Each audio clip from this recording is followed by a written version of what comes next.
di virtual sharing session kuliah jurusan salah satu program dari unit YO 015 KKN PPM UGM periode 1 tahun 2021. Tujuan dari program ini adalah untuk memberikan gambaran perkuliahan di jurusan tertentu itu kayak gimana sih.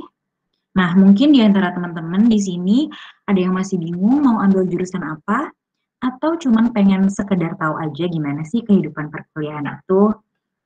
Nah, program ini bertujuan untuk menjawab rasa ingin tahu kalian. Nah, program ini itu terdiri dari 2 seri. Yang pertama itu sudah berlangsung kemarin dengan narasumber dari FKKMK atau Fakultas Kedokteran dan juga Fakultas Hukum. Dan hari ini kita akan ada narasumber dari Visipol, FKT, dan juga FT UGM. Sebelumnya saya ingin memperkenalkan diri, nama saya Nadira, mahasiswa pendidikan dokter FKKMK UGM yang sedang KKN secara daring di Kepek Wonosari dan hari ini akan menjadi pemandu acara. Sebelumnya saya ucapkan terima kasih kepada SMA 2 Wonosari yang sudah mau bekerja sama untuk pelaksanaan program ini. Sekarang kita akan kenalan dulu dengan narasumbernya. Hari ini ada 3, yaitu yang pertama Clarita Luciana dari Fakultas Kehutanan yang nanti akan menyusul karena sekarang sedang bimbingan skripsi. Lalu yang kedua ada Noel Hasintongan dari Fakultas Ilmu Sosial dan Ilmu Politik. Halo Kak Noel. Halo. Ya. Lalu yang ketiga ada Muhammad Fatikur Raffi dari Fakultas Teknik. Halo Kak Raffi. Halo teman-teman semua. Ya, itu dia narasumber kita. Dan untuk yang mau tanya, nanti bisa langsung drop question-nya, pertanyaan-pertanyaan kalian di pigeonhole kita. Bisa diklik di link yang ada di kolom chat itu. Dan ingin mengingatkan juga, karena ini acara resmi dan direkam, mohon dijaga kesopanannya. Ya, sekarang kita langsung masuk aja ya ke sharing session-nya. Yang pertama, Kak Noel, kenapa sih mau masuk jurusan ini? Kapan kakak mulai tahu bakal ngambil jurusan ini? Dan pelajaran apa yang mendukung untuk ngambil jurusan ini? Oke, dari kapan dulu mungkin ya ambil jurusannya? Sebenarnya kalau kapan mau ngambil jurusannya itu udah dari SMA, karena aku dulu pas SNMPTN daftarnya adalah ke HI UGM dan satu lagi adalah HI UI. Cuman dulu aku IPA, jadi memang agak susah untuk pindah jurusan gitu ya, dapat SNMPTN-nya gitu. Jadi memang akhirnya nyobanya adalah dari jalur mandiri gitu. Akhirnya baru dapatnya dari jalur mandiri gitu. Tapi dari SMA sih sebenarnya. Kalau untuk pelajaran yang mendukung, sebenarnya HI itu cakupannya cukup luas ya. Jadi kalau di HI UGM itu nanti konsentrasinya ada 3. Yang pertama itu adalah International Political Economy, berarti itu akan berhubungan dengan ekonomi sih kebanyakan, hubungan dagang antar negara. Yang kedua itu ada Global Political Security, itu tentang isu-isu keamanan, misalkan kayak terorisme dan lain-lain, yaitu adalah konsentrasi saya sendiri. Dan yang terakhir adalah Peace Studies. Peace Studies itu lebih ke penanganan misalkan kayak demokrasi, bagaimana orang menyampaikan aspirasi mereka dengan cara yang damai, tidak lewat cara yang kekerasan seperti itu. Jadi ada 3 konsentrasi. Nah berarti kalau misalnya memang pertanyaannya ilmu pengetahuan apa yang berhubungan, adalah kalau IPE yang ke ekonomi, jelas ekonomi masuk, tapi mungkin bukan ke hitungannya ya, tapi lebih ke konsep ekonominya gitu. Kalau misalnya yang Global Political Security sama Peace Studies, itu mungkin lebih ke arah pelajaran sejarah sama kewarganegaraan kali ya, karena kan di SMA itu belajarnya kewarganegaraan itu tentang demokrasi gitu kan, jadi lebih ke situ. Kalau sejarahnya biasanya akan ada banyak pelajaran sejarah juga di HI, seperti misalkan Indonesian Social Political History, itu akan kita belajar juga di tahun-tahun awal. Jadi memang sejarah itu juga lumayan masuk ya, berdampak kepada apa yang kita pelajari di HI nanti gitu. Ya, menarik banget ya Kak. Jadi awalnya berarti pindahnya itu gimana Kak? Dari yang jalur mandiri itu? Oh, oke. Jadi ini sedikit background aja mungkin ya. Jadi karena aku dulu SMA-nya itu adalah IPA, akhirnya aku karena nggak dapat SNMPTN di HI, walaupun sebenarnya pengen masuk HI gitu ya. Jadi aku masuknya ke SBMPTN, tapi ngambilnya waktu itu di biologi UGM. Nah, setelah itu nggak dapet, baru akhirnya aku tes lagi lewat jalur mandiri, tapi karena ngambilnya yang International Undergraduate Program, itu masuknya jalurnya tesnya beda lagi ya, bukan jalur utul gitu. Aku akhirnya pindahnya ke HI lewat jalurnya IUP gitu. Nah, jadi ada banyak cara untuk Betul, betul. trauma. Oke, pertanyaan kedua terkait kurikulum suka dukanya nih kuliah di jurusan itu apa sih yang paling susah dari kuliah di jurusan ini, Kak? Oke. Eh, yang paling susah ya, dan menurutku jawabanku dari tahun pertama sampai sekarang tuh sama. Yang paling susah adalah karena di HI itu tidak bisa terstandarisasi gitu. Beda sama kayak misalkan kalau mungkin di kedokteran gitu ya. Kalau di kedokteran kan kalau misalnya ada ujian atau apa gitu, pertanyaannya tuh karena lebih scientific gitu, lebih ke natural science, jawabannya lebih pasti gitu. Atau mungkin kalau misalnya di ilmu hukum, kalau di ilmu hukum kan apa ya, misalkan kalau ngomongin pasal-pasal atau apa itu udah pasti gitu. Tapi kalau di HI itu menurutku susahnya adalah karena dia suatu ilmu yang abstrak, jadi nggak ada sebenarnya jawaban yang salah dan benar gitu di HI itu. Cuman tergantung nanti dosennya bagaimana gitu. Karena di HI itu ujung-ujungnya kita akan dibentuk gitu ya untuk bisa terekspos ke banyak mindset. Jadi lebih ke mindsetnya gitu.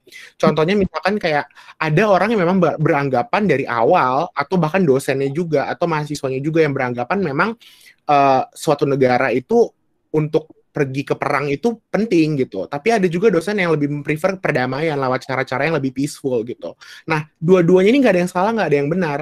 Jadi tergantung kita bisa memberikan reasoningnya aja gitu. Dan itu adalah basically ujiannya di HI itu dari awal masuk sampai akhir, kebanyakan itu adalah lebih ke opini kita gitu. Jadi yang dinilai memang opini kita. Kalaupun memang opini kita berbeda dengan dosen, tapi kalau alasannya memang valid gitu ya, bisa diterima dan kita bisa menyampaikannya dengan baik, kenapa enggak gitu. Jadi kalau di HI itu istilahnya ujiannya lebih ke opinion based essay ataupun kalau langsung ujian tulis langsung gitu ya, lebih ke opini dibandingkan dengan kayak hafalan atau dibandingkan dengan apa ya, kayak soal-soal yang trivial gitu loh, yang konsepnya tuh menghafal dan jawabannya sudah pasti gitu. Iya. Ya lebih abstrak gitu ya berarti. Betul, betul. Terus kalau misalnya itu kan yang paling susah gitu ya menurut Kakak. Yeah. Kalau yang menyenangkan, aspek yang paling menyenangkan dari kuliah di jurusan ini apa? Aspek yang paling menyenangkannya adalah pertama aku nggak tahu sih ya, mungkin apakah di HI aja atau di lain juga, dosennya itu banyak yang lebih muda gitu kalau di HI. Jadi dibandingkan dengan fakultas lain, dosen-dosen HI itu banyak yang lebih mungkin umurnya bahkan hanya beda satu bracket dari kita gitu. Dan biasanya di HI UGM itu kebanyakan dosennya adalah dulu mahasiswa HI juga. Jadi selain mereka dosen, mereka adalah kakak kelas kita sebenarnya gitu.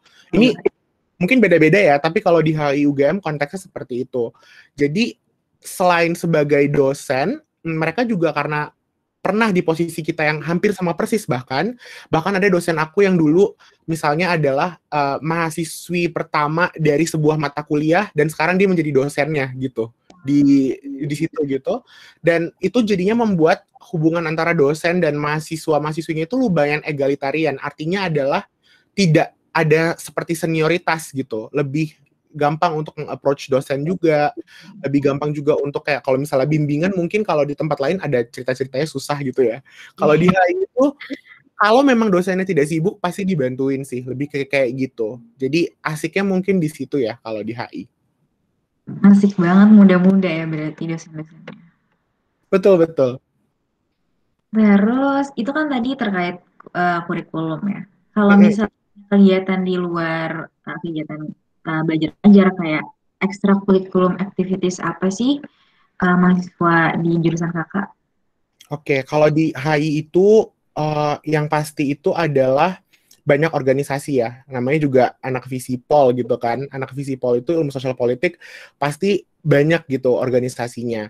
Nah, mulai dari organisasi yang memang resmi, yang memang ada diakui oleh UGM, sampai organisasi-organisasi yang mungkin em, tidak officially resmi tapi ada komunitasnya begitu. Nah, kalau di HI sendiri kegiatan selain organisasi gitu ya, yang banyak itu adalah mungkin kalau misalnya di perlombaan gitu, yang sering itu ada dua. Yang pertama itu adalah MUN, modelnya United Nations. Kebanyakan sepertinya sih memang penggagasnya juga dari HI gitu ya. Selain itu karena dan di ospeknya kita, di PPSMB-nya kita itu juga ada simulasi MUN gitu. Jadi salah satu materinya itu adalah simulasi MUN dan mungkin dari situ juga akhirnya banyak yang tertarik gitu. Tapi juga udah mulai banyak grup-grup lain seperti misalkan Foreign Policy Community itu lebih ke arah bikin artikel sih. Jadi kayak dari isu-isu internasional tuh dibikinin kayak publikasi gitu. Dan kalau misalnya yang lain itu mungkin debate kali ya, karena memang masih relevan. Kebetulan kalau aku sih fokusnya di debate gitu. Oh, keren. Nah, terus abis itu prospeknya tuh gimana sih Kak setelah kuliah di HI? Oke, nah HI itu balik lagi ke yang tadi ya, ada 3 konsentrasi utamanya. Itu kan nanti kita setiap mahasiswa harus ngambil gitu konsentrasinya, karena nanti di HI itu mungkin kalau dari kemarin ini juga, kemarin kita dapat dari kedokteran juga gitu ya, sesi yang kemarin. Karena kan kalau di kedokteran itu kan lebih ke blok gitu ya, dan sudah di selected courses-nya gitu. Kalau di HI itu kita karena ada penjurusan juga nanti ada concentration istilahnya, itu ada lebih banyak nanti elective studies ya. Jadi kita ada 2 nih, ada mata kuliah wajib dan ada yang elective studies. Dan elective studies-nya itu akan berhubungan dengan konsentrasi yang kita ambil gitu. Kalau misalnya memang kita ngambilnya political economy, berarti mata kuliah yang akan kita ambil banyak adalah misalkan international trade organization atau misalkan lebih ke ekonomi begitu ya, political economy of tourism. Kalau misalnya kita ngambilnya political security, global political security, mungkin mata kuliah yang kita akan ambil adalah misalkan seperti negotiation conflict atau misalkan lebih ke ngomongin soal teroris group in itself gitu. Jadi tergantung nanti elective studies kita tuh apa. Nah, karena itu nanti kalau udah lulus dari HI, prospeknya adalah ya tergantung dari kita ngambilnya apa itu tadi gitu. Tapi tidak menutup kemungkinan juga misalkan konsentrasi kita ekonomi, ujung-ujungnya kerjanya di mana gitu. Tapi menurutku sih pribadi ya, harusnya lebih sudah dikerucutkan dari pas di HI. Jadi ilmu-ilmu yang sudah dipelajari juga bisa terpakai nanti setelah sudah lulus nanti. Nah, kalau misalnya gambaran aspeknya, mungkin kalau orang dulu mikirnya kalau HI itu hanya ke apa ya, diplomat gitu. Udah kayak seperti kalau misalnya jadi dokter, masuk pendidikan dokter pasti jadi dokter. Pikirannya kan seperti itu. Tapi kan sebenarnya sama juga seperti di pendidikan dokter. Kalau masuk ke pendidikan dokter itu belum tentu ujung-ujungnya jadi dokter gitu ya. Nah, sama di HI juga kayak gitu sih. Terutama sekarang banyak banget kementerian-kementerian yang memang mau ekspansi dan butuh untuk bekerja sama dengan negara lain gitu kan. Seperti misalkan Kementerian Pariwisata, Kementerian Pendidikan Kebudayaan, Kementerian dan lain-lain gitu. Jadi nggak hanya di Kementerian Luar Negeri aja, karena mindset orang biasanya di Kementerian Luar Negeri atau masuknya lewat nanti kerjanya di kedutaan gitu. Tapi sebenarnya wide range scope itu banyak gitu. Bahkan di Kementerian Perdagangan juga ada. Jadi semuanya tuh tergantung ilmunya tadi, yang konsentrasinya itu nanti mau dibawanya ilmunya kemana gitu. Jadi luas sih sebenarnya skopnya. Iya. Terus kalau misalkan Noel personally itu mau kerja di mana? Oke, kalau aku personally maunya masuk ke Kementerian Pariwisata. Kenapa? Karena aku suka traveling dan enak aja kayaknya.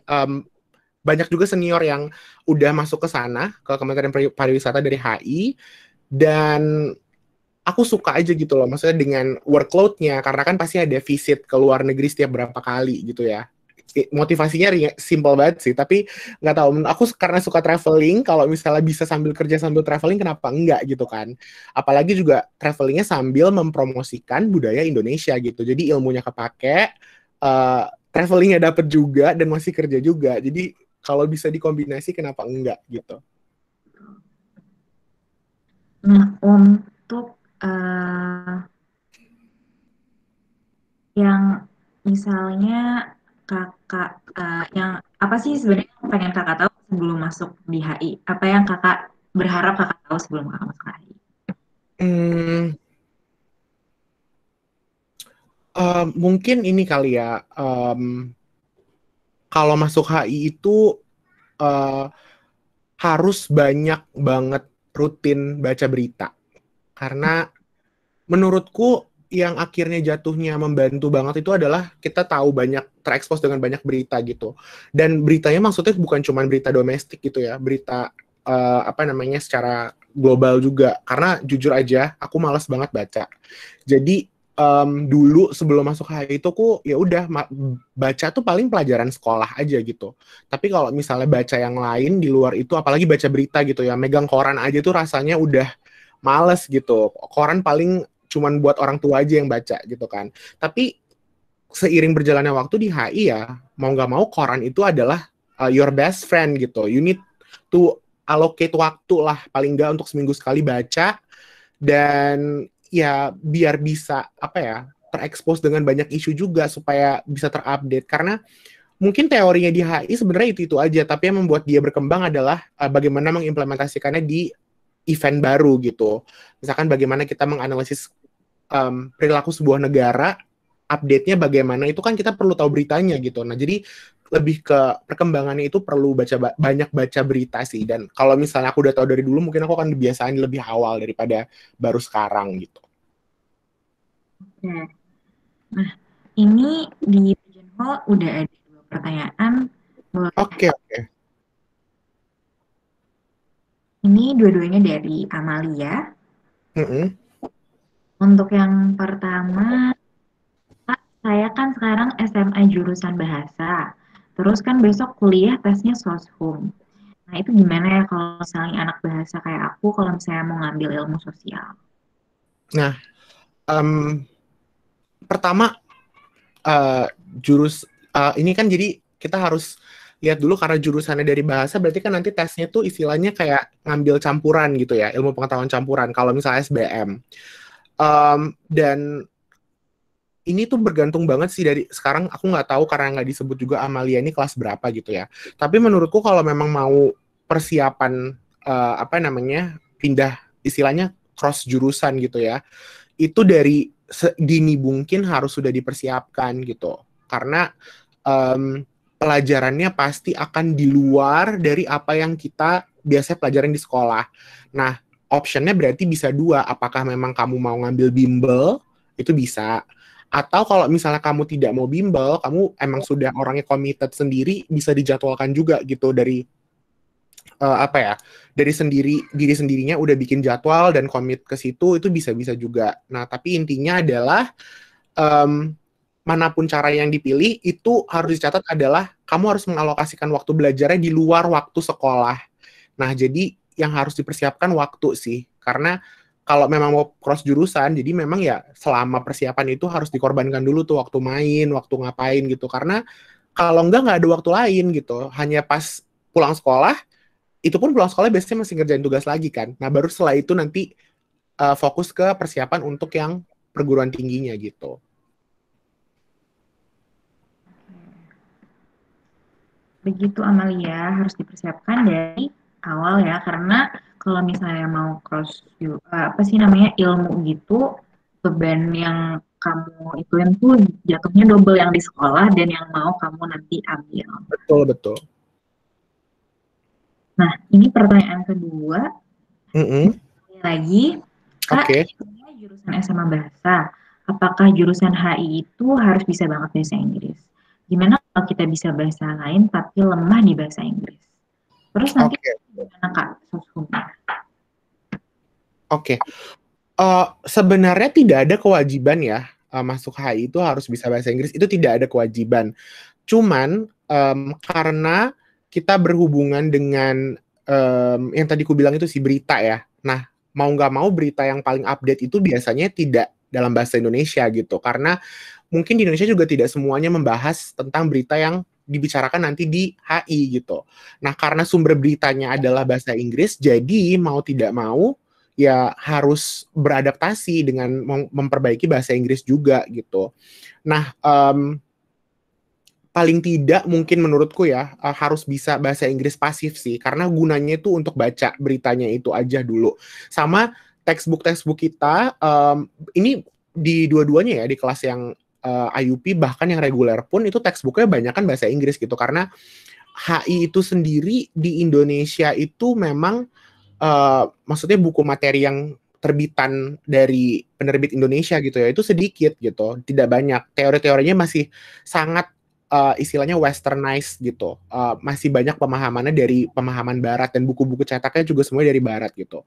Jadi memang kalau misalnya mau lebih mudah pas kuliahnya, memang harus bisa bahasa Inggris gitu. Bukannya tidak boleh, tapi mungkin kalau kamu tidak bisa bahasa Inggris, paling tidak yang pasifnya gitu ya, akan lebih susah nanti untuk baca jurnal, untuk baca textbook, untuk ngerjain tugas itu akan lebih susah gitu. Jadi disarankan sih harus bisa bahasa Inggris, paling tidak pasifnya gitu. Untuk baca itu paling nggak bisa, paling nggak vocabulary-nya banyak gitu.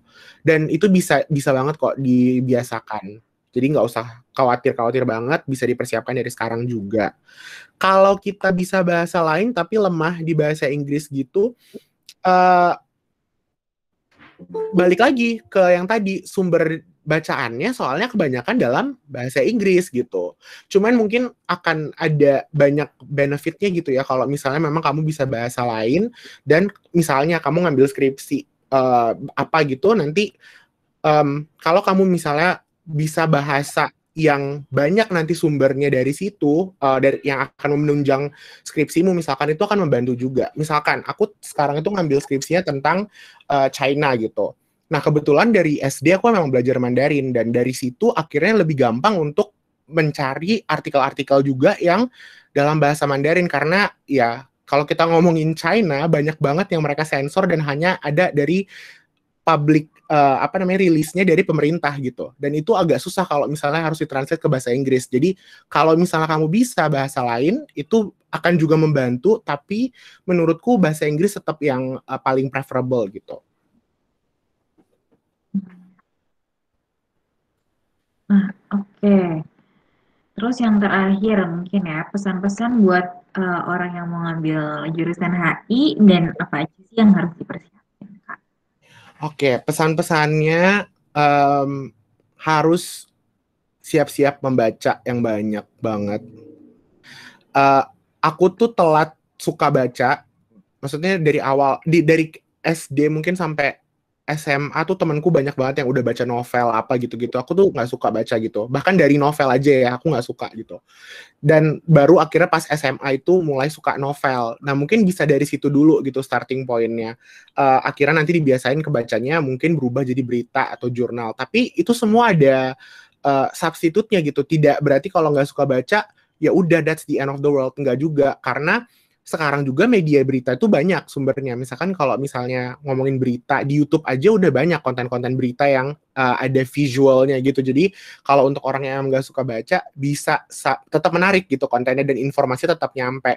Atau di Instagram, atau misalkan diskusi di Twitter juga bisa gitu. Jadi kalau misalnya memang yang penting niatnya ada, nanti pasti akan ada kok substitute caranya gimana gitu. Yang kedua mungkin pesannya adalah kalau di HI itu harus toleran ya orangnya. Kenapa? Karena yang tadi aku bilang itu, karena kita pasti akan bertemu, misalkan kalau ada group work dengan orang yang mungkin pahamnya beda sama kita. Misalkan mereka adalah orang yang istilahnya realis gitu, yang beranggapan bahwa negara itu di dunia nggak ada yang baik, semuanya jahat gitu. Nggak ada yang benar-benar membantu negara lain secara cuma-cuma. Kalau misalnya kamu ternyata tidak realis, misalkan kamu lebih ke liberalis yang enggak kok, negara itu pada dasarnya baik, mereka mau bekerja sama dan lain-lain. Nah, kita ketika kerjain tugas dan kita harus menyatukan, oh kita mau pakai perspektif siapa nih, itu harus kompromi banget gitu. Dan begitu juga ntar dengan dosen, kita harus bisa juga tahu dosen ini misalkan lebih kemana nih arahnya stance dia gitu ya, dan itu akan lebih mempermudah kita juga nanti untuk dapat nilainya juga yang lebih bagus. Karena kalau kita terlalu ekstrim dengan apa yang kita percaya dan kita maksa dibawa ke kelas juga, dan dosennya misalkan lumayan ekstrim juga ya, nanti akan susah di kelas gitu. Jadi harus toleran sih kalau di HI itu, harus respect opini orang lain gitu. Itu sih dua hal yang mungkin jadi pesan untuk yang mau masuk HI gitu ya. Ya, terima kasih banyak kan Well atas ilmu-ilmu dan sharing-sharingannya, cerita-ceritanya.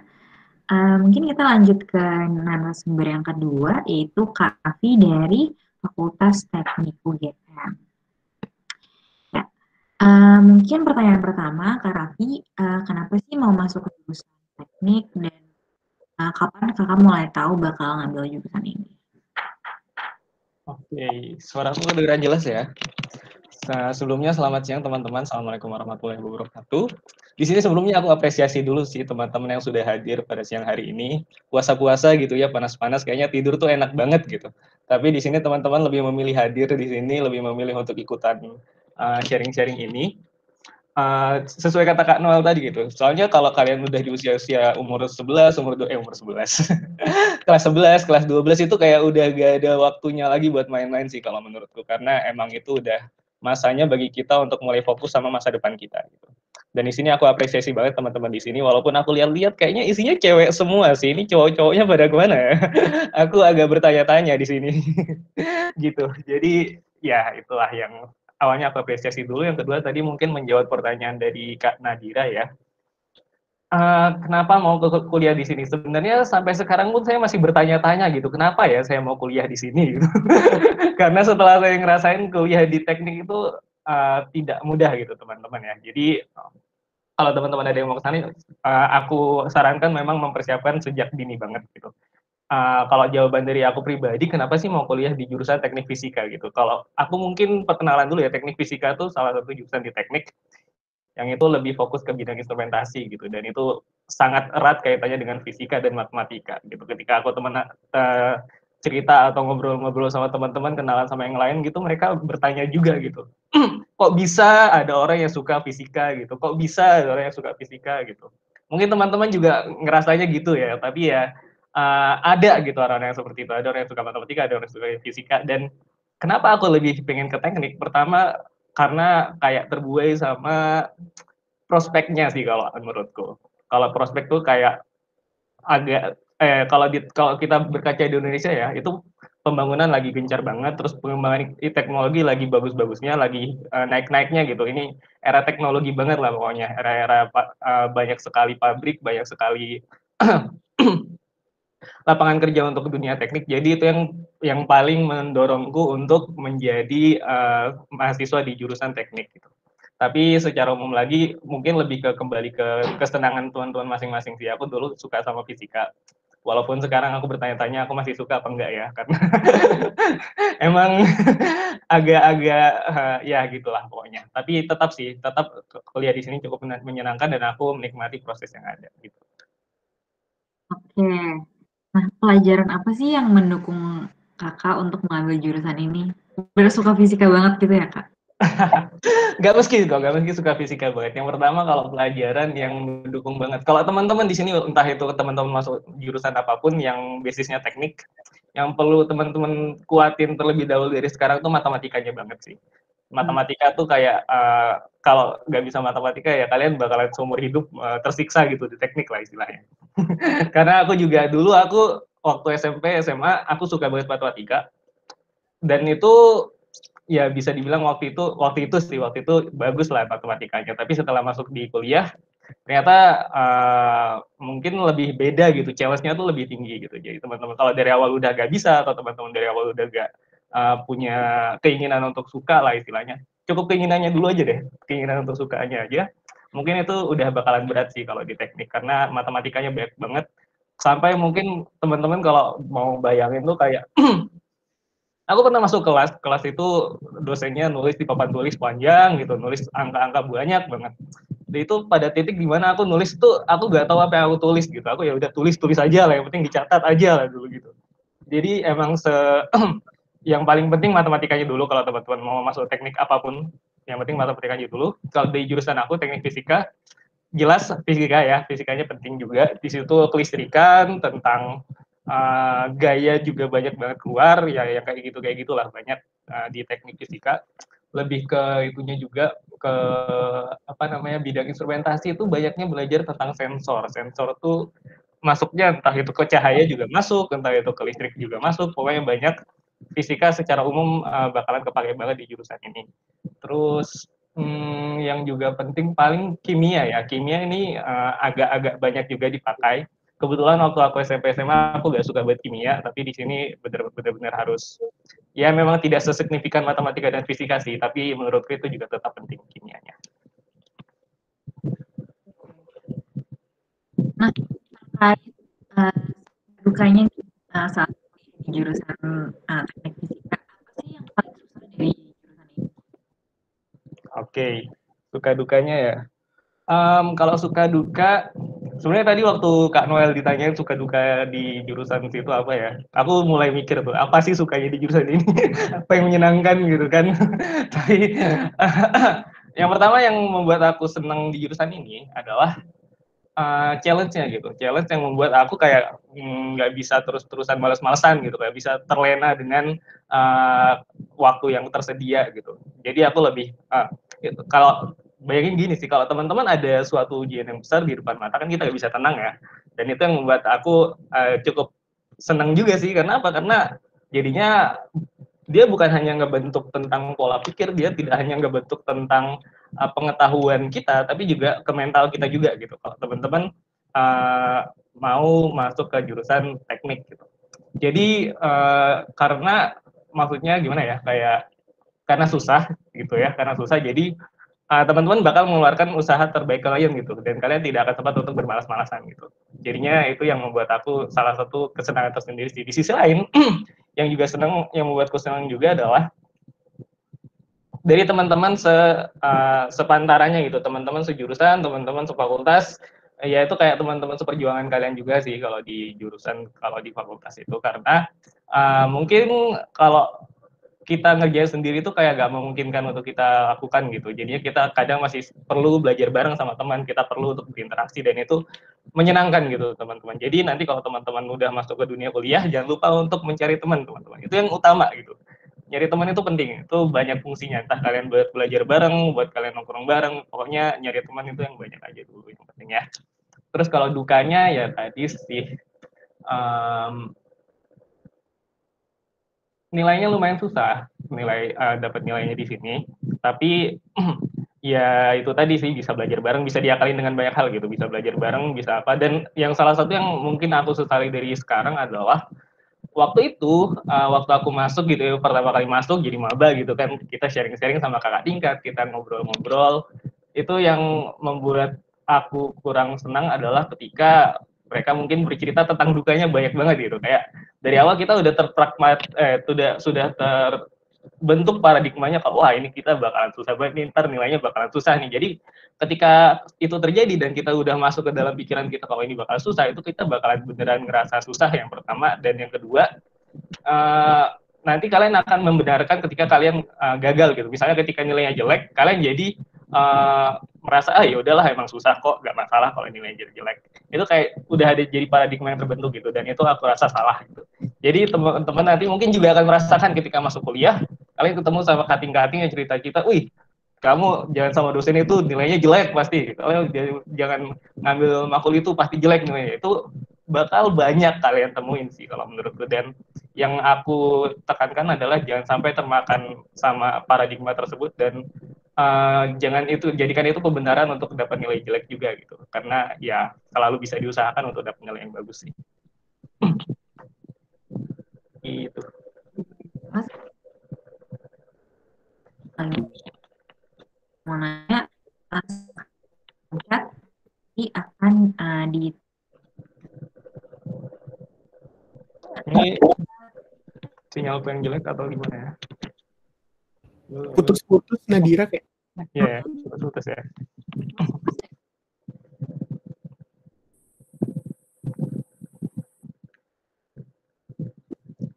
Halo Nadira.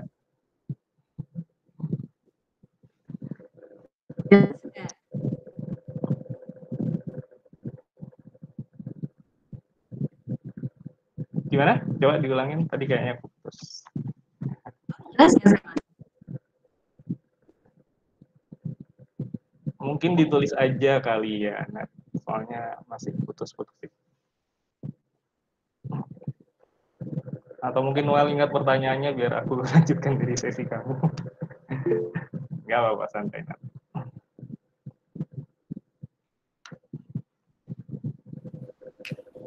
Nah, sekarang Gimana, Nat? Kalau ini ya udah mungkin aku take over dulu aja kali ya. Oke.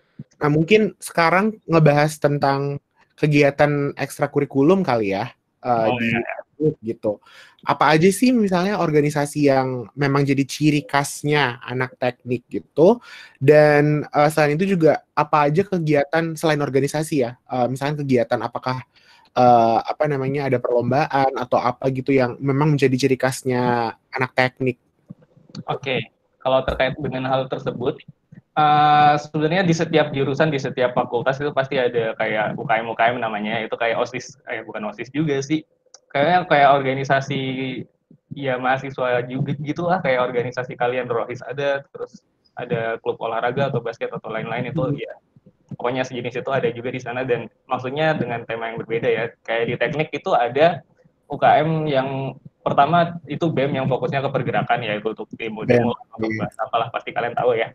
Terus yang kedua ada namanya ada pencinta alam juga, kalau teman-teman suka tentang pencinta alam juga ada di sana. Terus yang signature mungkin yang kayak ada UKM penelitian, UKM penalaran ilmiah gitu. Ini biasanya lebih ke arah belajar bareng, terus untuk lomba bareng, itu bakal ngedukung kalian dari segi akademik sih kalau UKM kayak gitu. Jadi kalau teman-teman misalnya ngerasa wah ini kayaknya kuliah aja susah, kalau ikut organisasi juga kayaknya bakal ngebebanin.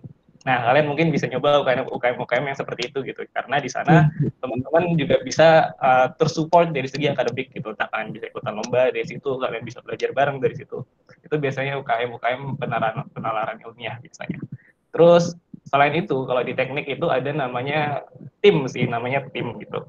Tim yang isinya kayak ngebuat peralatan untuk lomba-lomba gitu, kayak dia bikin mobil listrik, dia bikin apa namanya mobil kimia dan sejenisnya, pokoknya ada banyak di teknik, itu juga ada di sana gitu. Jadi kalau teman-teman mungkin tidak hanya sekedar organisasi, bukan mau cuman nyari teman doang atau nggak mau cuman dukung akademik doang, tapi juga mau berkarya lebih jauh untuk ikutan lomba yang skala internasional, itu ada kayak lomba-lomba maksudnya tim namanya, timnya yang isinya adalah mobil di mana kita belajar bikin mobil listrik, di situ kita rancang juga di sana. Terus juga bikin kayak pesawat di sana, kayak pesawat sederhana sih, maksudnya bukan kayak pesawat kita bikin pesawat Habibie gitu, nggak segitunya juga kok.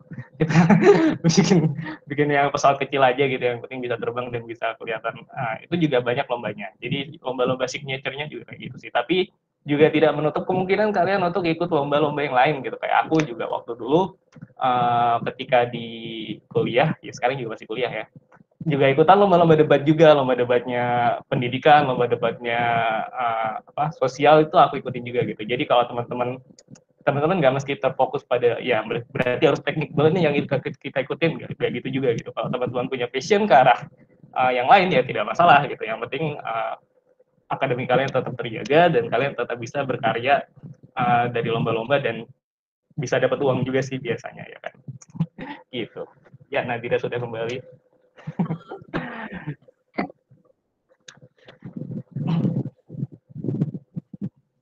Halo. Kedengeran kok. Oke. Terus tadi pertanyaan selanjutnya, prospeknya tuh gimana sih Kak setelah kuliah? Kalau prospek setelah kuliah ya, prospek setelah kuliah ini sebenarnya jurusan teknik fisika ini kayak dia ada di antara berbagai jurusan teknik gitu. Dia yang menghubungkan antara jurusan tekniknya satu dengan yang lainnya. Itu masuk namanya bidang instrumentasi. Di bidang instrumentasi ini kita ngerancang sistem yang cukup besar, yang itu hubungannya ada banyak gitu, terhubung sama sistem listriknya anak elektro, mungkin terhubung sama sistem mesinnya anak teknik mesin gitu, terhubung sama sistem pabrikannya anak kimia gitu juga bikin. Jadi di sana kayak kita bikin sistem otomasi namanya. Sistem otomasi ini gimana caranya supaya sistem itu berjalan secara otomatis, tidak sama manusia. Nah, itu sistemnya, iya susah ya jelasinnya. Ya pokoknya gitu lah. Sistem otomasi ini kita ntar ngerancang kayak sensor apa yang dipakai, terus nanti prosesnya kayak seperti apa, terus untuk mengatasi kebocoran lah, untuk mengatasi apa hal-hal yang tidak diinginkan, ntar perancangannya seperti apa. Jadi lebih ke arah perancangan sih, kalau namanya teknik ya, pasti banyak di kerancangnya, dan teknik fisika ini lebih ke arah perancangan supaya sistem berjalan secara otomatis gitu, sistem otomasi. Terus selain itu juga ada dua peminatan lain gitu. Selain kalau teman-teman mungkin nggak suka di arah otomasi atau instrumentasi, teman-teman bisa ambil namanya energi terbarukan. Di energi terbarukan ini aku bisa bilang sangat perspektif untuk masa depan ya. Kalau kita, mungkin teman-teman juga udah bosan dengar kalau lama-lama harga BBM naik, terus minyak bumi menipis, harga semakin mahal gitu-gitu, pasti cepat atau lambat yang namanya teknik energi terbarukan itu akan terpakai. Dan pada titik itulah jurusan teknik fisika banyak terlibat gitu. Aku juga ngambil sih banyak banyak tentang energi terbarukan, belajar tentang solar PV, belajar tentang kincir angin yang untuk pembangkit tenaga, terus tentang biomasa, biogas itu juga dipelajari di sana. Jadi teman-teman kalau yang mau ke arah energi terbarukan juga bakalan kebuka banget kesempatan untuk di dunia kerja. Dan yang terakhir ada namanya fisika bangunan. Di fisika bangunan ini, teman-teman lebih ke belajar tentang kondisi fisik dari bangunan gitu. Misalnya, kalau kita bikin rumah, terus supaya rumah itu tetap dalam siang hari nggak perlu ngebuka, nggak perlu nyalain lampu supaya tetap terang, itu pencahayaannya seperti apa, perencanaan pencahayaan, terus supaya tidak panas, perencanaan termalnya seperti apa, pemasangannya di mana-mana, itu juga belajar di situ. Jadi emang kalau menurutku ini jurusan yang lebih ke arah futuris banget sih. Sok kerennya kayak gitu. Personally mau kerja di mana? Kalau aku dari awal emang fokusnya ke bidang energi terbarukan gitu dari awal. Jadi ya dalam lomba-lomba ya ikutnya energi terbarukan, terus skripsinya juga ke arah energi terbarukan.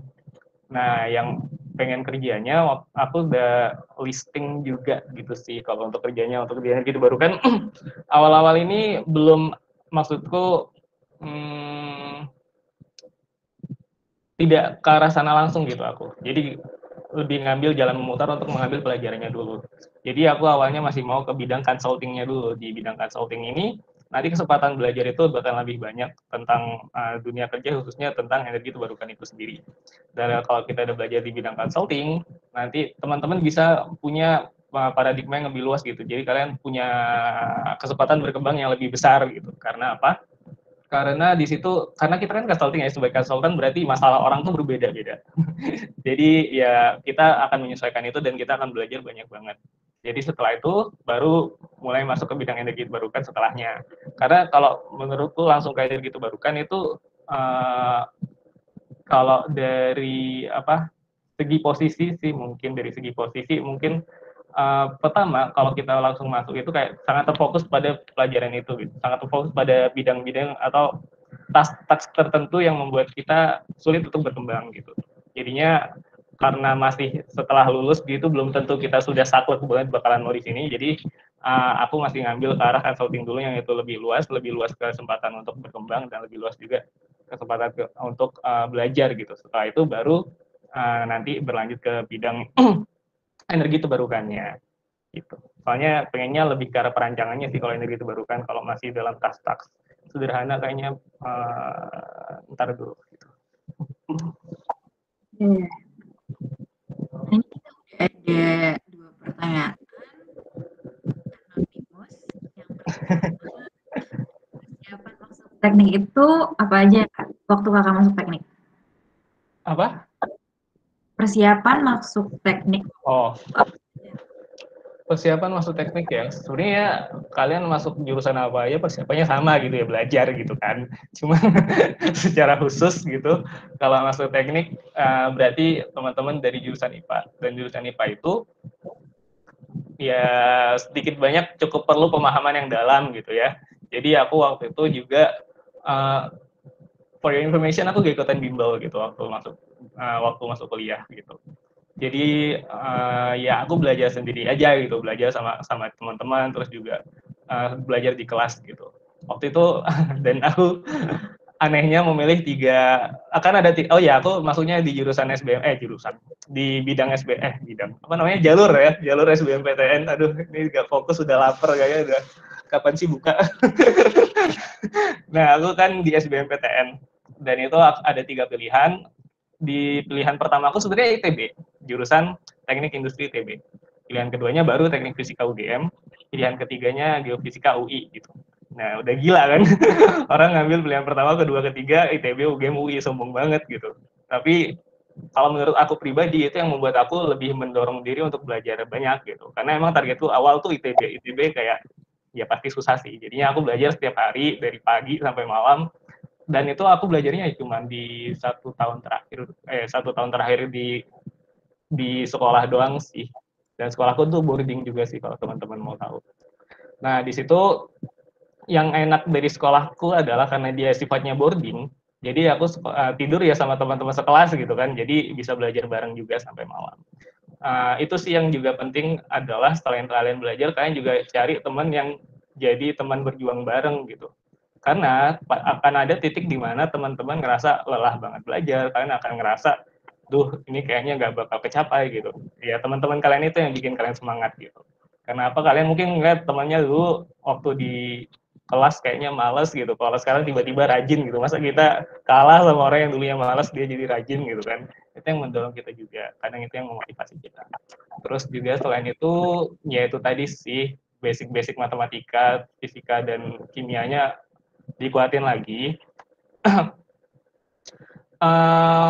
Maksudnya tidak hanya berhenti pada pelajaran di kelas ya, kalian teman-teman juga bisa explore lebih jauh lagi gitu. Entah itu dari nonton video YouTube dulu aja deh, nonton video YouTube yang bahas-bahas tentang kayak transformasi Fourier, tentang transformasi Laplace dan lain sebagainya, itu juga bisa kalian siapkan sejak dini sih. Soalnya kan waktu di ujian juga itu, kalau SBMPTN kan yang keluar soalnya tidak seperti soal waktu UN gitu doang kan, karena itu lebih dalam lagi. Jadi teman-teman belajarnya jangan terbatas pada textbook kalian di sekolah gitu. Dan kalau teman-teman bisa ikut bimbel ya ikut aja, nggak masalah. Dan itu sangat bagus menurutku karena itu bisa bantu kalian buat fokus dan kalian bakal banyak dapat kayak tips and trick lah dan lain sebagainya yang membuat kalian lebih mudah untuk masuk ke dalam perkuliahan gitu sih kalau menurutku. Yang perlu disiapkan ya. Sebenarnya gak ada yang secara khusus sih. Cuman ya secara umum pasti kuliah bakalan kalau kalian mau masuk kuliah pastinya menempuh masa-masa tersebut sih. Gitu. Oke. Kita terus pertanyaan kedua, praktikum di teknik itu berat ya? Praktikum di teknik ya bertingkat sih. Jadi awal-awal ya masih mudah lah, praktikum fisika dasar, praktikum kimia dasar ya cuman gitu doang lah, cuman pengukuran doang, cuman reaksi-reaksi kimia yang dasar doang gitu. Tapi ya namanya kuliah pasti semakin tinggi semakin susah. Nanti di semester 4, semester 5 kalian udah mulai masuk ke praktikum yang kalian harus merancang alat gitu. Kalian juga harus masuk ke praktikum yang kayak merancang coding gitu. Kalian ngerancang coding, terus waktu semester depannya digabung gitu, ngerancang coding sama ngerancang alat jadi satu gitu. Alatnya pakai coding, ya itu bertingkat sih. Yang jelas satu catatan penting adalah kalian harus benar-benar maksimalin dari awal kalau dari mata kuliah yang dasar gitu. Karena mata kuliah itu bakalan kepake banget setelahnya gitu. Karena kalau dari pengalamanku pribadi, dulu waktu aku mata kuliah awal tuh kayak masih culture shock banget gitu kan. Waduh, ini susah banget gitu kan. Kita nilainya ada yang jelek juga gitu. Dan ternyata itu yang banyak kepakai sampai di semester-semester selanjutnya. Jadi kalian sebisa mungkin memang dimaksimalkan dari awal. Kalau dibilang praktikumnya berat atau enggak juga sih kalau menurutku, masih bisa diatasi ya kalau menurutku ya. Karena biasanya praktikumnya juga berkelompok gitu. Jadi teman-teman tidak sendirian untuk mengerjakan hal tersebut dan itu ada juga pembimbingnya itu kayak asisten praktikum, aspraknya itu dari cutting sendiri gitu. Jadi kalian bakalan lebih luas untuk bertanya dan kalian akan lebih luas untuk kalau bingung-bingung ya tinggal hubungi kakaknya aja karena pasti bakal membantu. Gitu. Jadi nggak sesusah itu kok.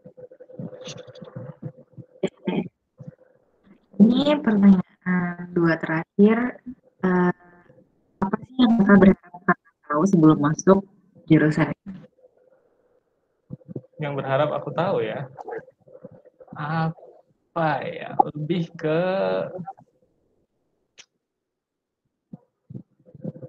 nggak ada yang spesifik kalau menurutku sih, karena pertama itu bidangnya kan teknik ya, bidang teknik ini ya udah sih sangat eksak gitu ya, dia tetap bakalan belajar, tetap bakalan ngitung, tetap bakalan apa ya, mungkin yang perlu diketahui dari awal adalah kalau kalian harus siap dengan lingkungan barunya tersebut sih, karena ada perbedaan yang cukup signifikan antara beban kuliah dengan beban waktu sekolah gitu. Itu cukup signifikan gitu. Jadi jangan kaget nanti kalau tiba-tiba soalnya wah jauh beda gitu daripada soal waktu SMP SMA gitu.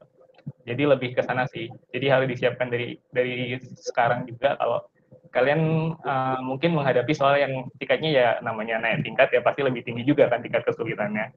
Ya di situ juga yang teman-teman perlu tahu. Dan karena dia basisnya teknik ya, teman-teman juga nanti lebih difokuskan pada penyelesaian masalah gitu, difokuskan pada mengatasi masalah gitu. Kalian akan dihadapkan pada tugas-tugas untuk merancang suatu sistem, merancang suatu alat gitu, untuk menyelesaikan permasalahan-permasalahan gitu. Jadi ya itu aja sih yang perlu diketahui kalau namanya teknik insinyur ya, insinyur itu tugasnya ngerancang gitu, jadi bukan yang bagian nguliknya gitu, bukan yang bagian maku-maku, bukan yang bagian rangkai-rangkai, bukan, kita yang bagian ngerancangnya, yang mana ya kita yang bikin PNID-nya, kita bikin master plan rancangannya, kita yang gambar gitu kan.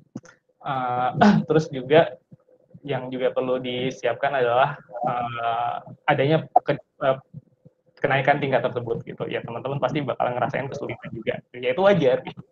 Ya itu tadi aja sih, yang penting kalian punya teman perjuangan yang bisa kalian belajar bareng, jangan ansos, kalian harus bersosialisasi juga gitu, karena ya nanti teman-teman tersebutlah yang ngebantu kalian di entah itu tugas, entah itu ujian dan lain sebagainya gitu ya.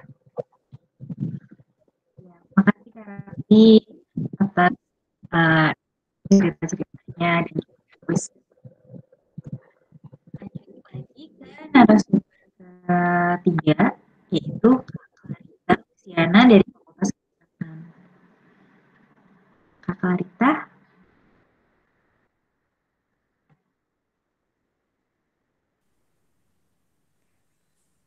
Ya, halo. Ya, halo Kak Clarita. Halo Nadira. Oke, langsung mulai aja Kak. Oke. Pertama, kenapa mau masuk jurusan yang Kakak pilih? Gimana? Sorry, bisa diulangin, maaf. Kenapa Kakak mau masuk jurusan ini? Kenapa aku mau masuk jurusan ini? Oke. Kenapa aku mau masuk jurusan ini? Karena yang pertama aku pengen dan aku suka sih. Aku suka karena sebenarnya aku tuh bukan sejujurnya aku bukan anak IPA yang IPA banget.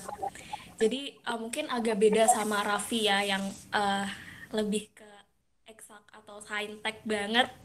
Nah, aku tuh nggak kayak gitu. Jadi sebenarnya awalnya aku tuh pengen masuk jurusan ilmu komunikasi. Karena aku merasa punya passion di komunikasi. Cuma karena aku juga menyadari aku tuh anak IPA waktu SMA. Dan aku tipe orang yang pengen banget memanfaatkan kesempatanku untuk bisa SNM dengan baik. Makanya aku coba untuk mencari-cari peluang yang paling bisa aku dapetin kalau misalnya aku apply SNM yang aku sekiranya bakal masuk di situ. Karena aku dari IPA, maka aku cari-cari jurusan IPA yang sekiranya aku suka dan ketemulah Kehutanan UGM. Kenapa aku suka Kehutanan UGM? Jadi awalnya pun aku nggak nggak serta-merta aku tahu kehutanan langsung aku pengen aku suka, enggak. Jadi aku coba cari tahu dulu apa mata kuliah yang kira-kira aku bakal belajar, terus nanti kira-kira budayanya kayak gimana, itu udah aku cari tahu, aku riset dulu sebelumnya. Sebelum aku apply SNM itu. Dan akhirnya setelah aku merasa cocok, karena kehutanan itu identik sama alam banget, yang mana kita bisa jalan-jalan, terus ya ke lapangan. Jujur aku anaknya kurang suka buat diem dalam ruangan, jadi aku masuk di kehutanan. Aku punya interest lah di kehutanan gitu. Sebenarnya itu sih kenapa aku masuk jurusan ini. Dan ya setelah berjalan ternyata prediksi aku tentang kehutanan ya sama dengan awal aku ekspektasi aku ke kehutanan gitu. Oke. Ada pelajaran spesifik nggak sih Kak yang mendukung Kakak untuk ambil jurusan ini? Pelajaran spesifik yang mendukung aku masuk umum sih, karena aku juga lewat SNM umum, jadi nggak ada uh, yang lebih ini atau itu. Tapi untuk basic teman-teman nanti setelah masuk, misalnya masuk ke kehutanan, seenggaknya biologi itu emang wajib banget, karena di kehutanan pasti nggak mungkin nggak belajar tentang namanya pohon, tentang tanaman, tentang binatang, tentang satwa, dan berbagai makhluk mikro maupun makroorganisme. Jadi yang wajib banget adalah biologi. Selebihnya tetap harus dipelajari, tapi itu bakal mungkin lebih spesifik ke konsentrasi yang ada di kehutanan. Contohnya fisika. Biasanya anak-anak yang bisa yang menguasai fisika itu bakal tergolong ke masuk ke konsentrasi teknologi hasil hutan, atau misalnya kimia juga nanti bakal ke kimia tanah hutan, atau ilmu tanah hutan, atau teknologi hasil hutan kayak gitu. Terus matematika juga penting banget, karena itu nanti bakal mendukung ketika nanti teman-teman belajar tentang materi-materi di manajemen hutan. Ya, sebenarnya semua basic ilmu anak IPA emang perlu banget buat dipelajari, karena itu bakal kepake ketika nanti kuliah. Karena sebelum itu kita juga tergolong bakal dikumpulkan dalam General Forestry, yang mana itu belum terkonsentrasi atau minat apapun. Jadi General Forestry itu bakal belajar tentang semuanya, tentang fisika, kimia, matematika, biologi, semua dipelajari tentang hutan. Gitu. Oke. Kalau sekarang bisa diceritain Kak, suka dukanya kuliah di jurusan kehutanan?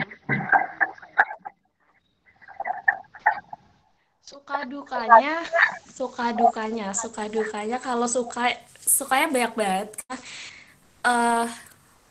Sebagai informasi aja, kehutanan itu sebagai salah satu fakultas yang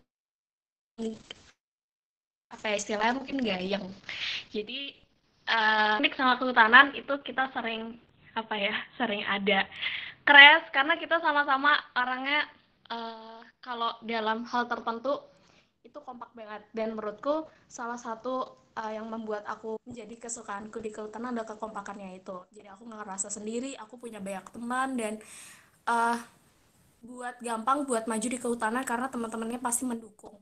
Nggak ada ceritanya anak kehutanan satu yang kesulitan terus ditinggalin gitu aja, tuh nggak ada aku dengar kayak gitu. Karena ya kultur di kehutanan itu memang kompak lah, nggak cuma antar angkatan aja ya, tapi juga cutting sama di tingkat juga gitu. Terus lagi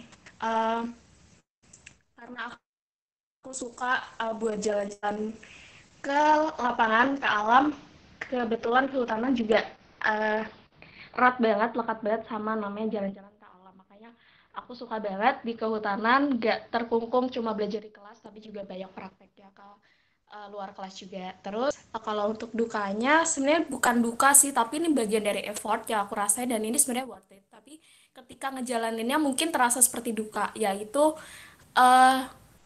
ketika banyak praktikum, dan nggak bisa dipungkiri lagi emang kehutanan bahkan agrokompleks, yaitu pertanian, peternakan, kedokteran hewan, itu selalu banyak banget praktikumnya. Jadi Mungkin itu seperti duka, tapi sebenarnya nggak duka kok. Setelah nanti dilalui bakal kerasa menjadi suka. Gitu deh. Nah, itu kan tadi terkait dari kalian ya. Kalau misalnya kegiatan di luar belajar mengajar itu kayak gimana Kak, organisasinya itu apa kegiatannya itu gimana? Sorry, kegiatan di luar. Nah, di luar belajar mengajar, Oh, organisasi, kegiatan yang populer. oke. Jadi seperti fakultas-fakultas yang lain juga, kehutanan itu samalah aksesnya terhadap kegiatan non-akademiknya.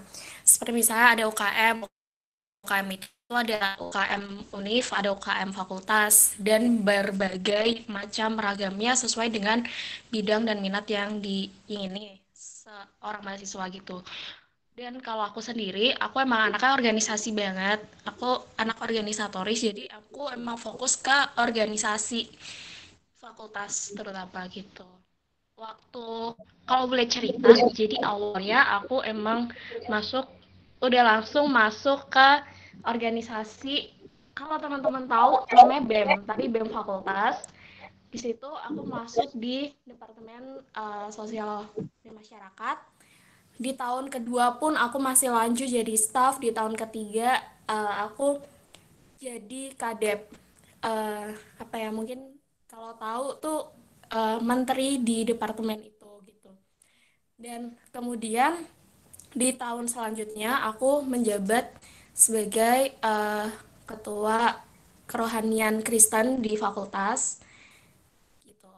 Dan ya aku suka organisasi, jadi emang aku fokus organisasi gitu. Dan aku bukan tipe orang yang suka double-double organisasi, jadi hanya setiap tahun tuh bisa terhitung aku cuma megang satu atau dua organisasi. Ya satu di tempat yang strategis, satu cuma ngebantu atau sebagai staff gitu doang.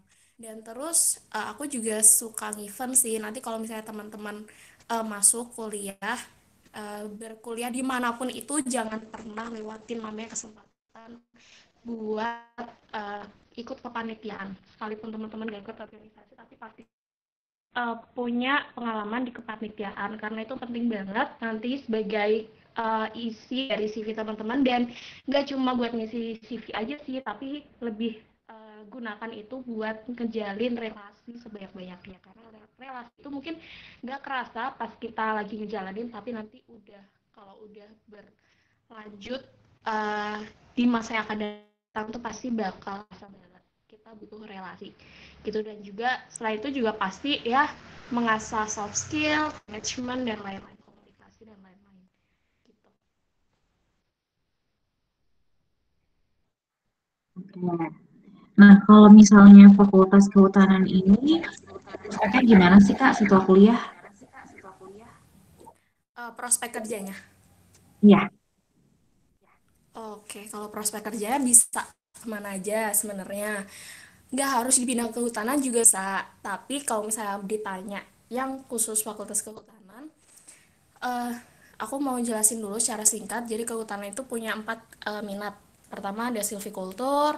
Silvikultur itu budidaya hutan. Jadi budidaya hutan itu adalah pihak apa ya, bidang yang membangun hutan, membuat hutan kayak gitu. Dan seperti teman-teman tahu sendiri, sekarang luas hutan Indonesia tuh sangat terdegradasi, mulai dari luas lahannya dan juga kualitasnya.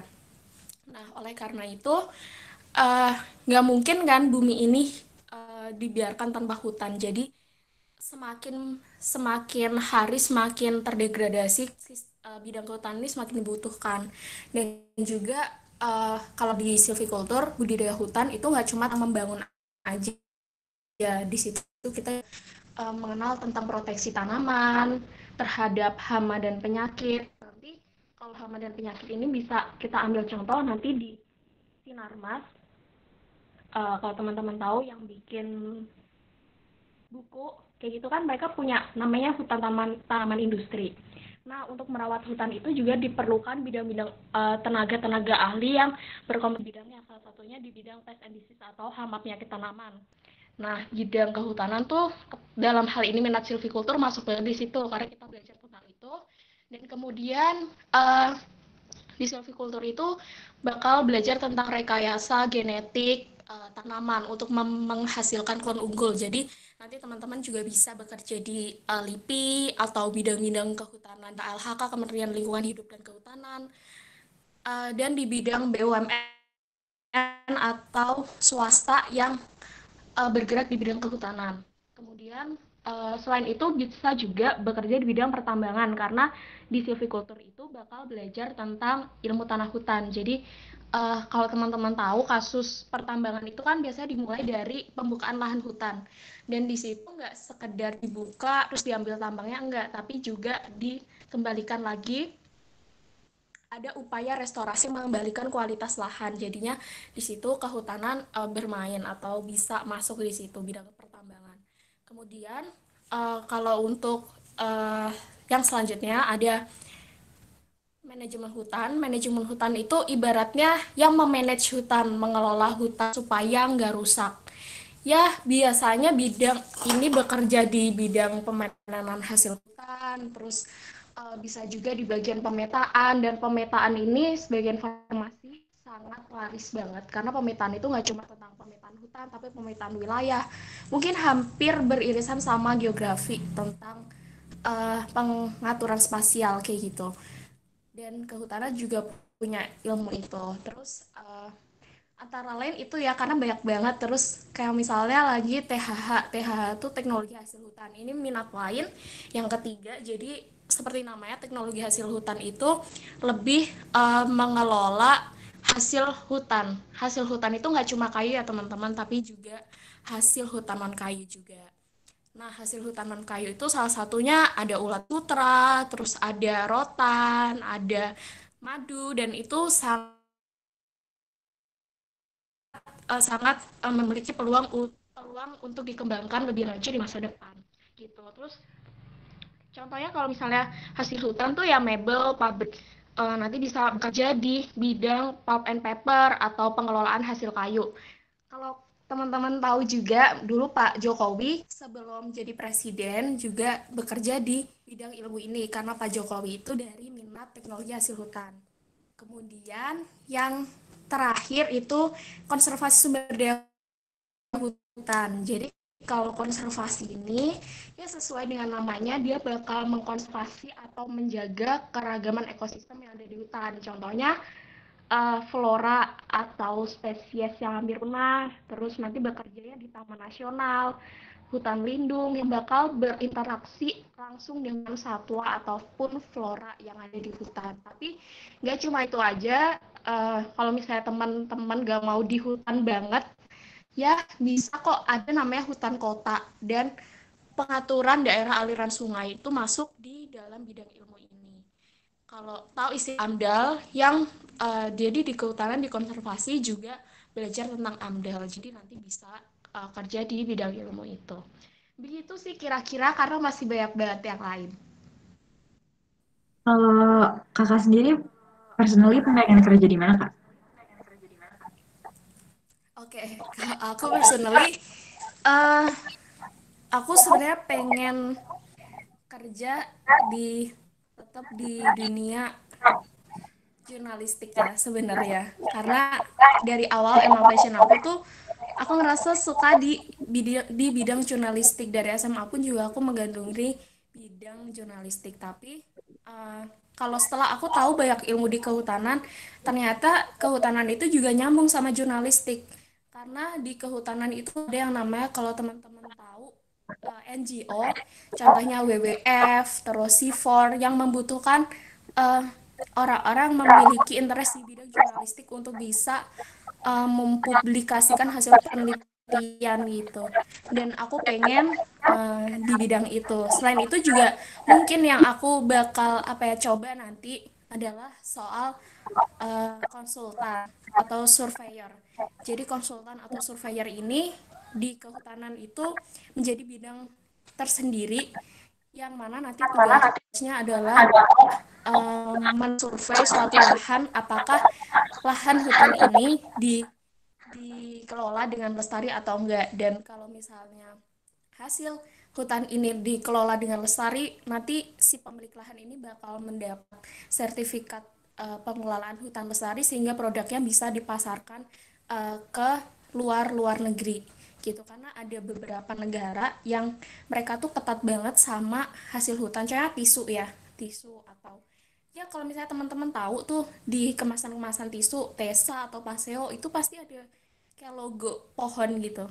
Nah, itu artinya produk itu sudah disertifikasi oleh lembaga sertifikasi sehingga dinyatakan bahwa tisu ini diproduksi dari hutan yang lestari. Ya, kayak gitu sih yang aku pengen coba. Oke. Buat teman-teman jangan lupa kalau misalnya ada pertanyaan bisa diklik tutorialnya atau langsung tanya di sini juga bisa di kolom chat. Tapi ngomong langsung juga nggak apa-apa. Terus pertanyaan untuk Kak Clarissa, ini sih yang kakak berharap kita bisa tahu sebelumnya. Gimana? Sorry, Nadira bisa diulangin? Kayak what I wish I knew before.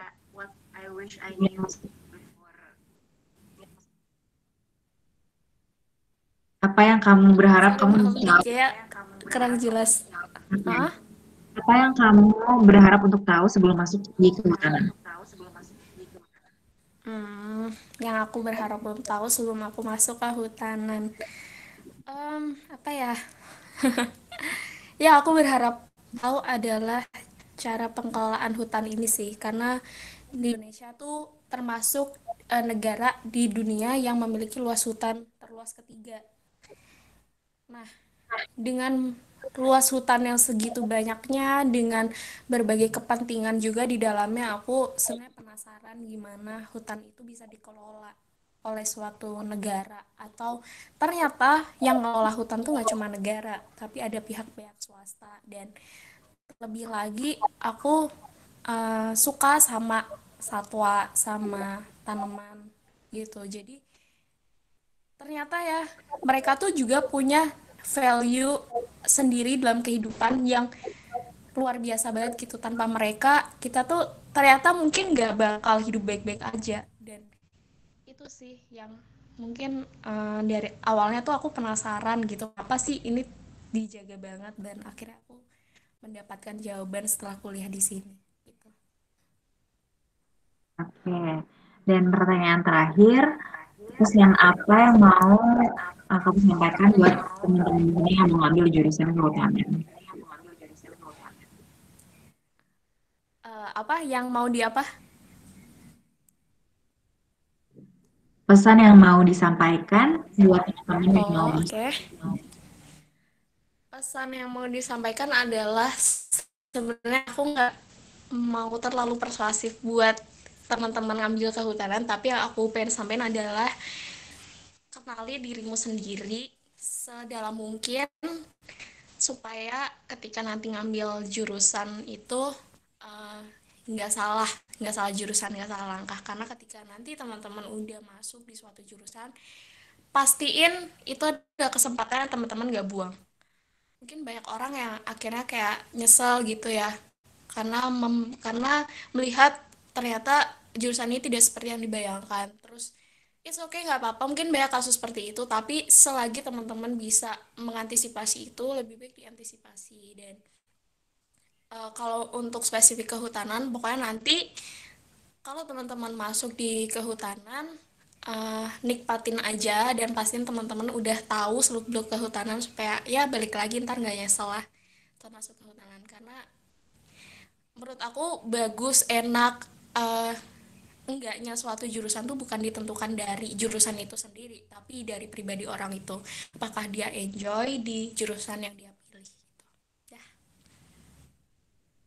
Oke, makasih banyak Kak Clarissa atas ilmu dan cerita-ceritanya. Buat teman-teman yang mau dengerin podcast yang kesehatan ada di kolom chat, bisa diikut aja, namanya podcast Critical Thinking, yang tertarik dengan diskusi tentang isu kesehatan, hukum, ataupun lingkungan bisa didengar di podcast edukatif kita. Ya, mungkin segitu saja. Kalau misalnya nggak ada pertanyaan lagi, kita tutup acara pada hari ini. Terima kasih banyak buat narasumber dan juga teman-teman yang udah hadir pada hari ini. Saya tutup. Terima kasih. Maaf atas kesalahan ataupun kekurangan. Assalamualaikum warahmatullahi wabarakatuh.